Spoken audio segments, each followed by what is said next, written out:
Today on the W2 Report, IGN and reviews we discuss in 60 seconds.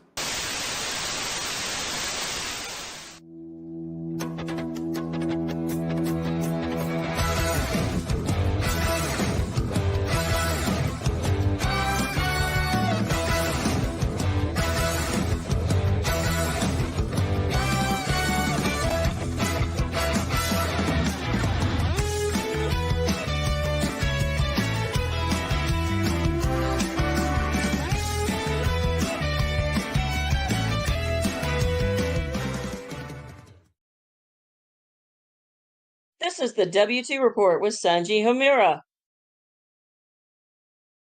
Here's Sanji. Hello everyone and welcome to another exciting episode of the W2 Report. I am your host Sanji Homura. Before we go into the ground rules today, we have a little bit of admin to deal with today. Today's episode will be the first episode that will be live on Spotify for those of you who knows how to get their podcasts. So please, Spotify listeners, welcome to our brand of games journalism.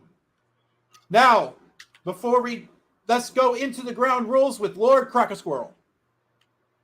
Rule number 1, be not the dick. Rule number 2, if you have any questions, please refer to rule number 1. All right, ladies and gentlemen, we have, as usual, our Snark Master General, Mr. Thomas. And remember, there is no Rule 6. And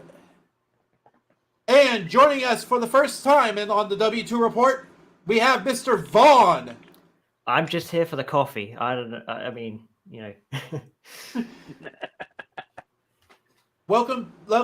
to the W2 Report, none the same. Thank you. I'm always happy to be here. It's great to see you guys. It's great to meet some very smart individuals. All right. Today You on the assume we have W2 brains. This is probably not the thing you should be assuming. Oh, No. damn it. You hate that? Today on the W2 Report, we are going to snark at IGN, and Because they deserve it.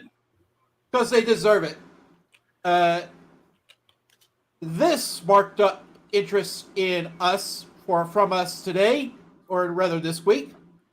So let's go ahead and play the video and snark at it some. So many sevens. Okay, let's talk about this. It boils down to the things we choose to review. Let me ask you this. How many games do you think were released in 2022? I don't know, like 200 or 300? Not even close. There were over 10,000 games that came out on Steam in 2022. Dude, I don't even think I could name that many games, period. Exactly. There's no way that IGN can review all those games. So we try to focus our attention on the games that people actually care about. And we figure this out by a lot of different factors, like how many views the trailer got, if we think it looks cool, if it's trending on Google, if it has a lot of players on Steam. I could go on. But then why are the scores always a 7 or above? So if people are actually interested in the game and it looks good, most of the time it ends up being good, which is our definition of a 7. 7 means good. Of course, there are exceptions, Gotham Knights. But think about it this way. If you've never heard of the game, we probably wouldn't review it. And it probably isn't that good anyway. That was a really good explanation. I give that explanation a 7. No! All right. I love the cut at the end. that just like heals any depression I once had. All right. So we have our definition of a 7 from, as according to IGN. Now, what is wrong with that statement? Pretty much everything. Ooh. There are levels of wrongness to it that we have not yet explored. Oh boy. Okay, Captain Kirk, let's go. Okay. Okay. We typically have an article to discuss that accompanies with it, but this one happens to be a little on the dated side. Hold on a second. Let me say something here real quick. It doesn't matter honestly what the hype is on the interwebs, because you're always going to find games that are that a lot of people think are good and other people think are absolutely fucking crap. What you're really looking for, all of the stupid people. Is that You got to me? look Or... at what the publishers like. Because the publishers absolutely adore a Metacritic rating of over 70. So if you're IGN and you're giving people and you're handing out sevens for anything that might be remotely popular, they're going to start sending you shit. Right. It's like the publishers don't want honest critique. They don't. Why would they? They actually see this as a investment. Yeah, they're seeing these keys as investments to kind of work this out. You see, this is why I hate reviews as a general concept, because you never actually get a honest opinion about something if you got it for free. That is patently untrue. Hmm? I pride myself on my ability to be honest about shit. Well, okay, there are outliers. You. In the industry, but when you have access to games that are so tightly controlled by the publisher, yeah, the contracts are hilarious, and there is nothing like these big companies like IGN or Kotaku or... Oh, speaking of which, sneak peek, Thursday we are going to discuss threats on Nintendo from Kotaku. Oh yeah, that I remember that. That was hilarious. Kotaku didn't get their copy of they didn't get their free copy of Tears of the Kingdom. I didn't get one either, so but I'm not going to threaten anybody's ass over it. Like, what's his face? Luke Plunkett did. Yeah, no, Luke's actually been a problem for a long time. Yeah, he didn't get my representation, so he told people how to pirate Metroid Dread. See, that's just idiocy. But pirates are cool, so there is that. No. We sailing the seas to get the Metroid Dread. See, I mean, he's cool already. There we go. Watch that into the thing.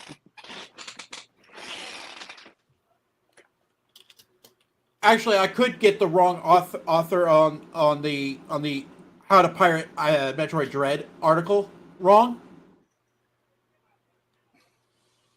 but that's neither here nor there. IGN's giving out sevens is a very, very public secret with game reviews in general and game publishers. The amount of engagement that IGN is getting from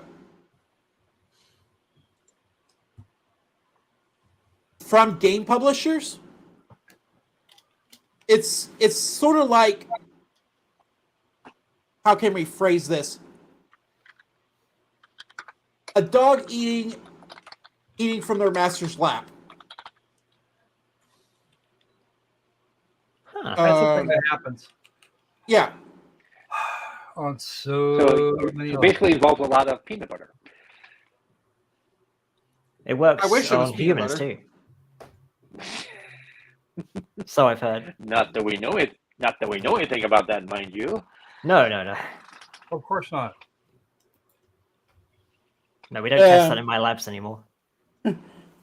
But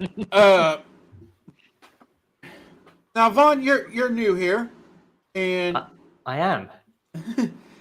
so overall, IGN giving 7s. Yes, they It's do. pretty much giving out a passing grade for minimal effort. It's like Common Core in a sense. Am I right? Yeah, 100% agree with that. I think there is one thing which I'd like to cite when you were saying about you know, how they give reviews to make publishers happy. A good sort of I've got a bit of a little story on this actually. So are you aware of the game reviewer Angry Joe? Yes, I'm familiar with Oh it. yes. So he did a review of Battlefield 2042. Now, as you know, that game was an absolute mess upon launch. And obviously he gave it, I don't quite remember the score, but let's just say it was not a 7. It was a lot less. And they essentially, they tried to take down the video. But their reasoning they gave was the amount of F-bombs used in the video.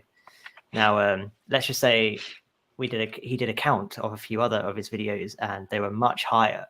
So the fact they tried to take it down, it's a bit censorship, would you not say? Or is that, you know, it's just quite awful in that regard. It's awful. It's awful in the sense that they tried to take the video down on principle. Yeah. But as Jim Sterling correctly points out, news travels east, And then then up, up. because that's happened to me a couple times. You think I'm kidding? That's happened to me more than once. I'm so sorry to hear that.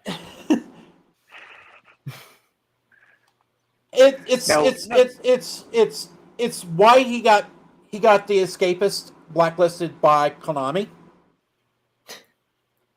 His Wow. review's done that.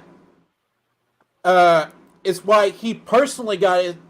Didn't he get blacklisted from some other outlet, no, some other publisher? Oh, yeah. Konami hates him. A bunch of people hate Jim Sterling.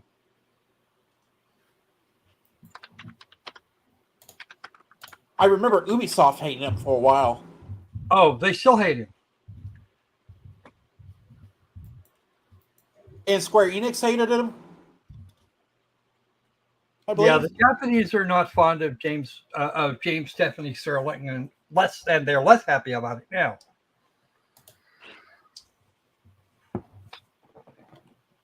Yeah, it's like a who's of game publishers that hate Jim Sterling. Honestly, most of the American outfits dislike him as well.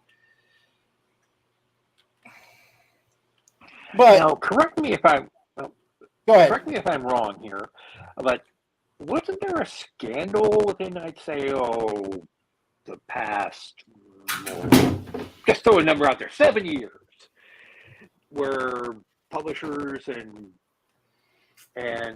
reviewers were getting a little too chummy? I can't remember the name of that. It's on the tip of my tongue.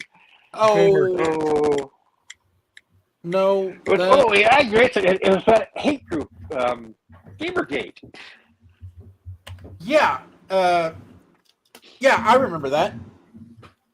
Who doesn't? Yeah, I'm surprised. I mean, that would never happen again, right? I mean, who would be so stupid as to repeat the mistakes that gave us Gamergate?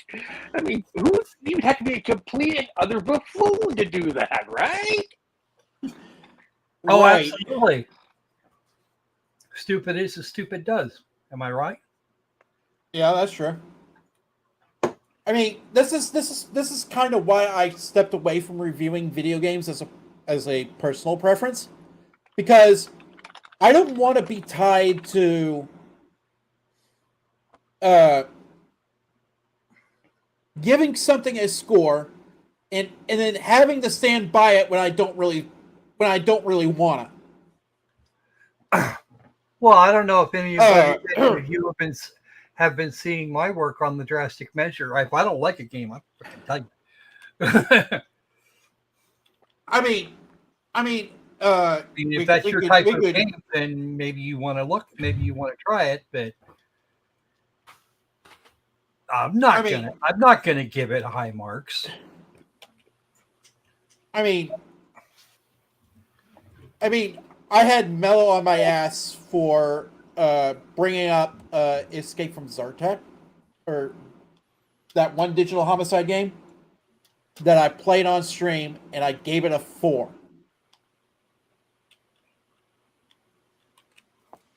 Why did you get shit for that? Because I gave it higher marks than it deserved. Well, You're too generous with your scoring.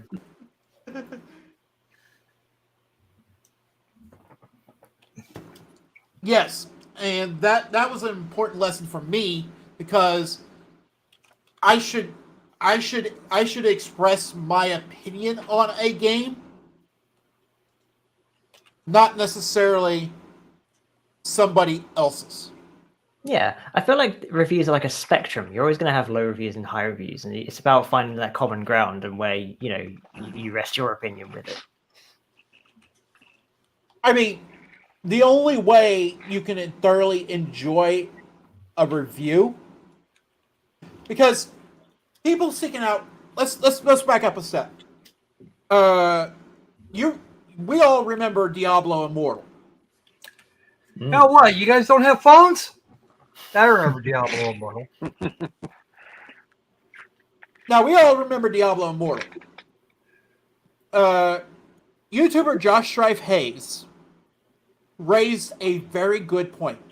We all see confirmation bias in the reviews, not honest critique and opinion.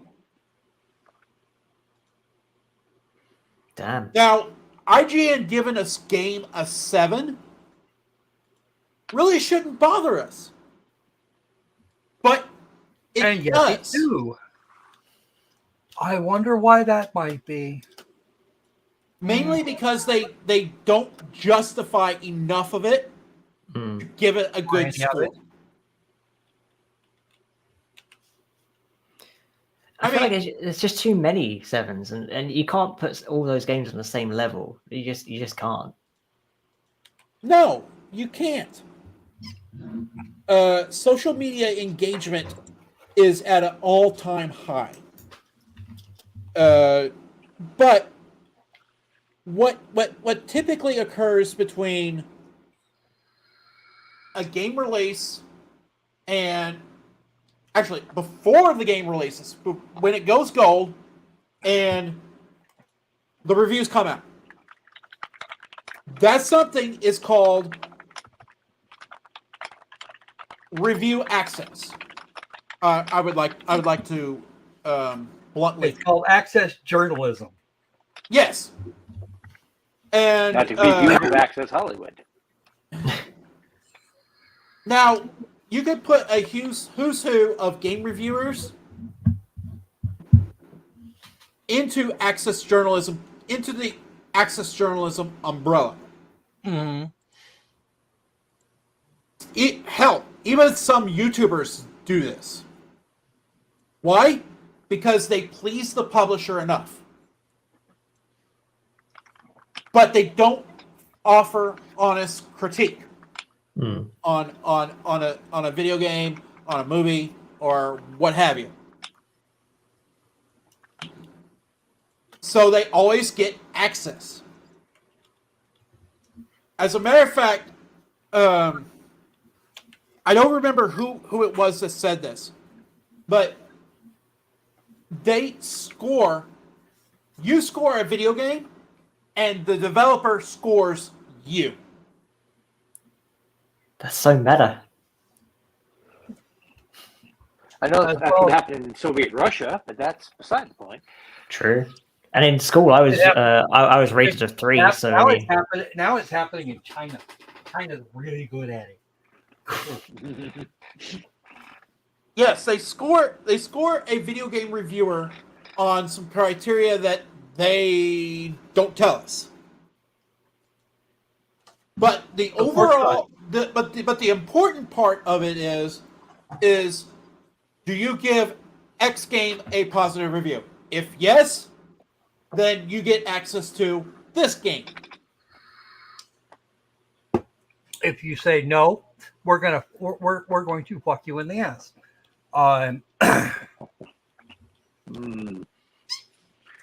See, here's the And thing. not in a good and fun way.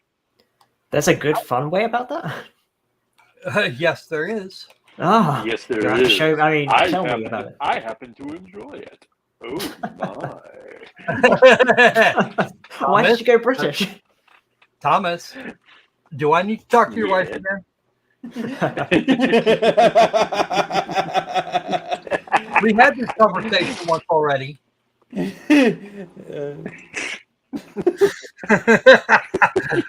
I joke, folks. I don't actually have any direct contact with his wife, but it's fun.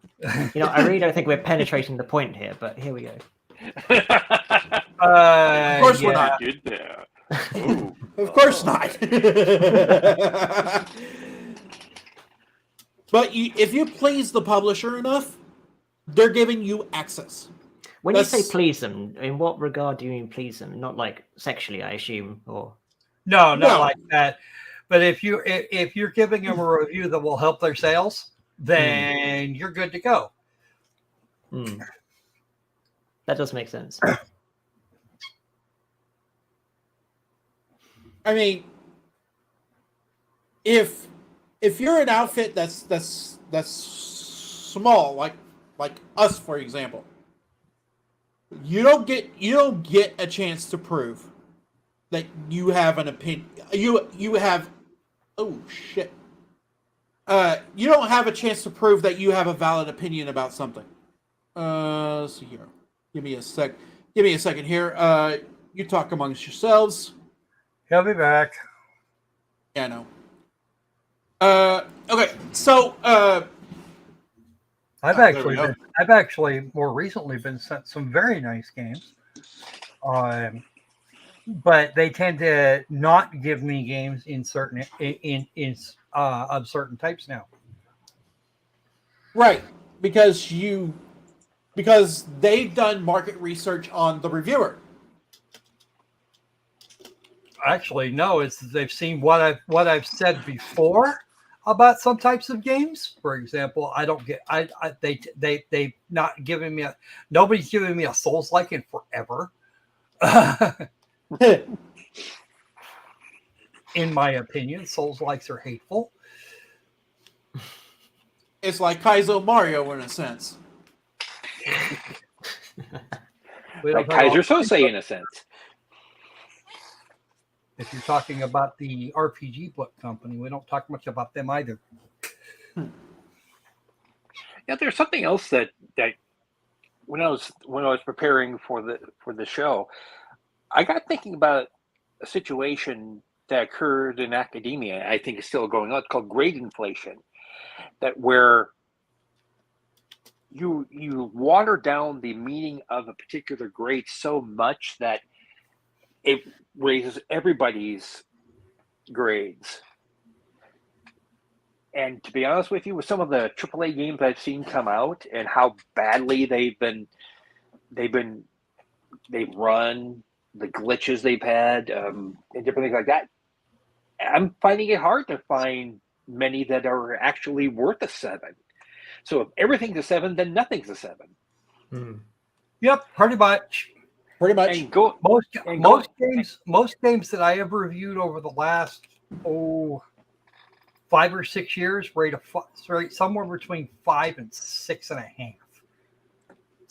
yeah, Me giving something a 7 is difficult at best. I have actually exceeded 9 in a couple of cases. Those 5 and 6s, were those before or after the day one patch?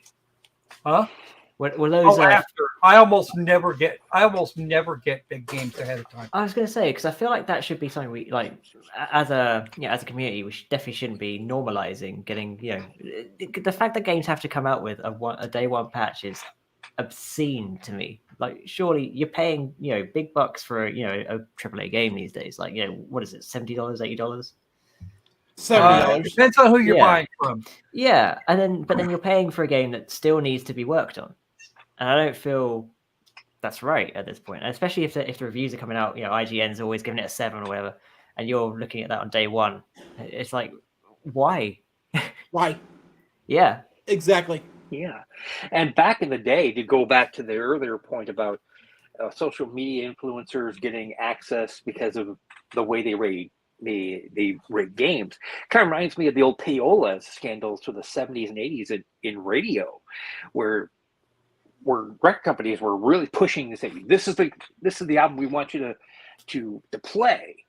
So if you do it, then we're going to give you all sorts of great little perks and different things like that. If you don't, then we're not going to do business with you, and we're going to take our business elsewhere and to another radio station that's more open to it. So we're looking at, this is payola 2.0.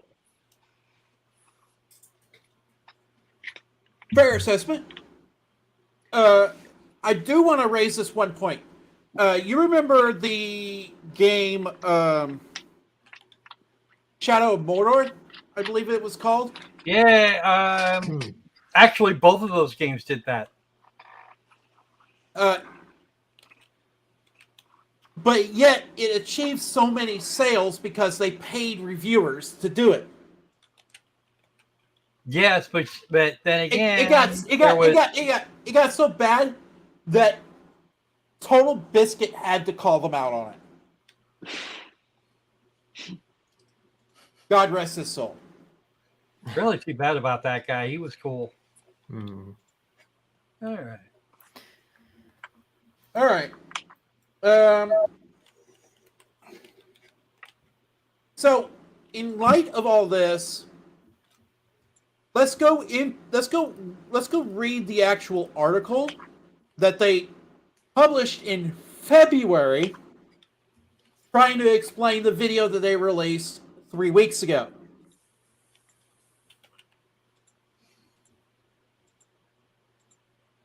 That's a lot of words. So, basically, what happened was, with so many games, movies, and TV shows releasing every week, it makes sense to focus on the biggest and best known. That's all you need to. That's all you really need to know about this article. Hmm. So why do we know? So why are we knowing more?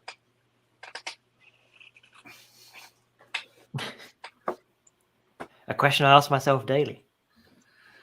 Of course. Of course, that's a valid question. But them focusing on the biggest and best known doesn't cover the indie darlings like Undertale or My Time at Portia or Sandrock. It doesn't cover the indie darlings. And it doesn't cover anything above AA, below AA.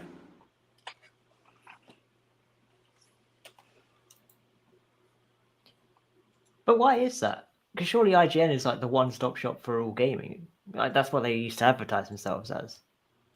Right. They used to advertise themselves as a one-stop shop for video games. Yeah, but now they're only doing 200, 300. Not even that. I would say in their defense, if you took a look at SteamDB, there are 10,000 video games released, over 10,000 video games released in 2022. Alone. Yeah. And that number is growing exponentially. Now, a lot of that junk, I'm going to phrase it this way, is simply asset flipping and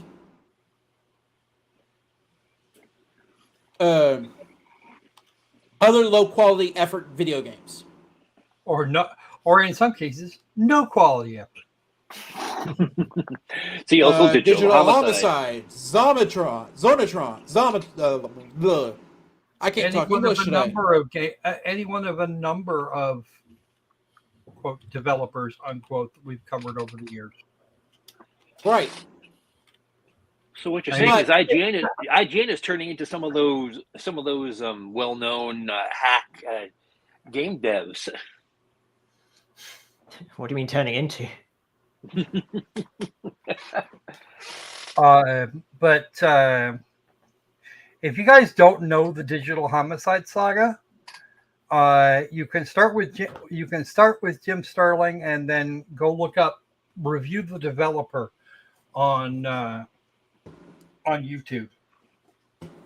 I've done 7 or 8 videos on that shit. I think we're at 9. Did we actually? Oh, that's right, because we did another one much more recently. When Robert Romine actually restarted Digital Homicide.Ninja. Well, he started the .Ninja one was the .Ninja site was just him trying to restart Digital Homicide Subtotal. Yeah. But yeah, all of those games can be had for free or very little on itch.io. Yeah. If you really want to play them, and there are some on itch.io that are not on not in other locations.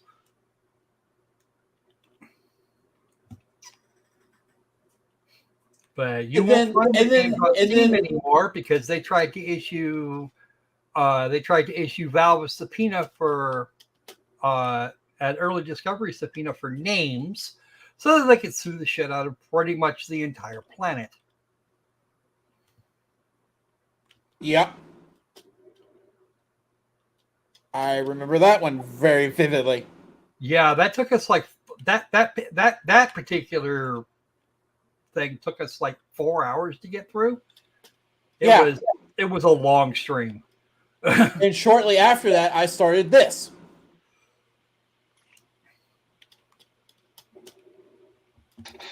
But let's so if you took out all the low quality or low effort video games that were made in 2022, that number from 10,000 reduces by, I don't know, roughly half. Ooh. Actually, more like 2/3. Because the overwhelming majority of games are $1 and $2 fucking cash grabs. Yeah. If it gets to 3/4, buy. So if you really wanna a good quality game, it isn't the fact that IGN takes a look at the biggest and best. You really should be paying attention to the store pages for the games in question on, let's say, Steam or PlayStation or Xbox. Because there are some good quality gem games that can be had for like $20, $30. And they are some of the best games that I've ever played. Recently, I'm actually considering taking Satisfactory on stream because I thoroughly enjoy the game.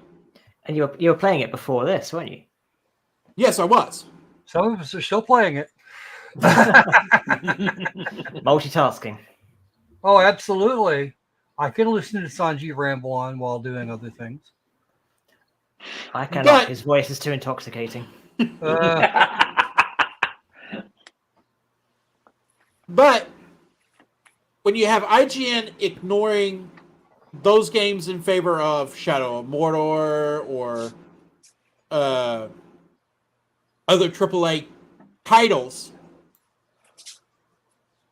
and even then they are so picky that they don't give a crap about others. It's really all about seeking engagement. And that's what this whole caper is. That's what this whole caper boils down to. Is they seek engagement from both the publisher and others, and it's kind of toxic in a way, because they are creating an echo chamber of their own. So as an example, let's take My Time at Portia for example. IGN probably didn't cover it, and in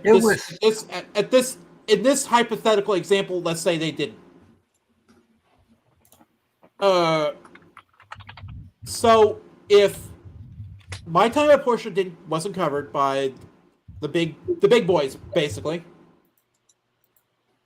sales would suffer because they don't get social media clicks. What My Time at Portia did, and the success that they got,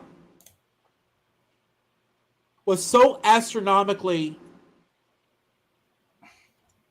impossible, according to the big boys, that they are enjoying constant sales.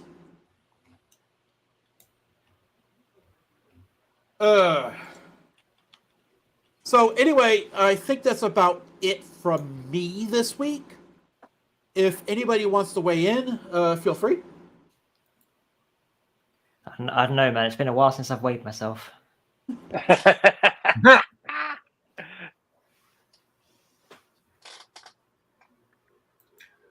Now let's get one thing clear. I am a portly man. So I feel like I should weigh more than you. I'm just dense. That's true. I see. That explains it. Yeah. Well, anyway, I think it's about time we wrap this up. Do you have any final thoughts for today? Well, everything old is new again. Meet the new boss, same as the old boss. And you scrub a developer, and occasionally you'll find a games journalist or somebody who was pretending to be a games journalist. Most of them are abject pretenders. That's just the way it is. Okay. And some of them just want a free game. Yeah. All right. That's about going to do it for us this week. I am your host, Sanji Imura. I'd like to thank you for watching. Again, this video, or rather the audio from this video, will be on Spotify in roughly an hour and a half. So, with that said, I'd like to thank you all for watching this live. And until the next time we see you, the tax man cometh.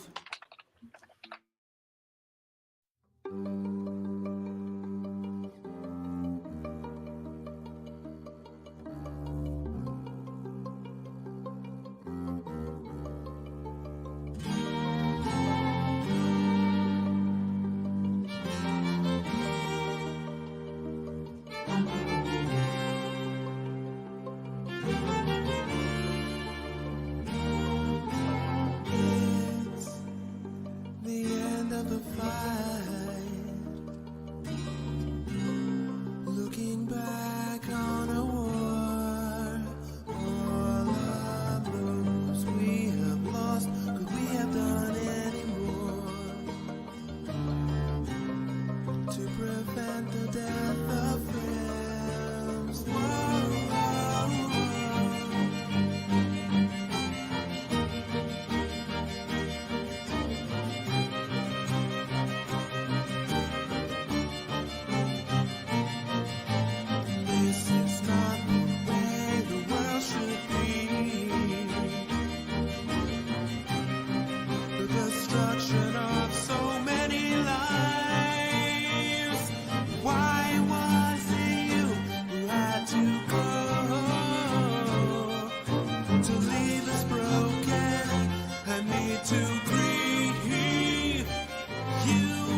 Hello, folks. This is Morgan Freeman. This concludes our broadcast today. I'm Morgan Freeman. Good night.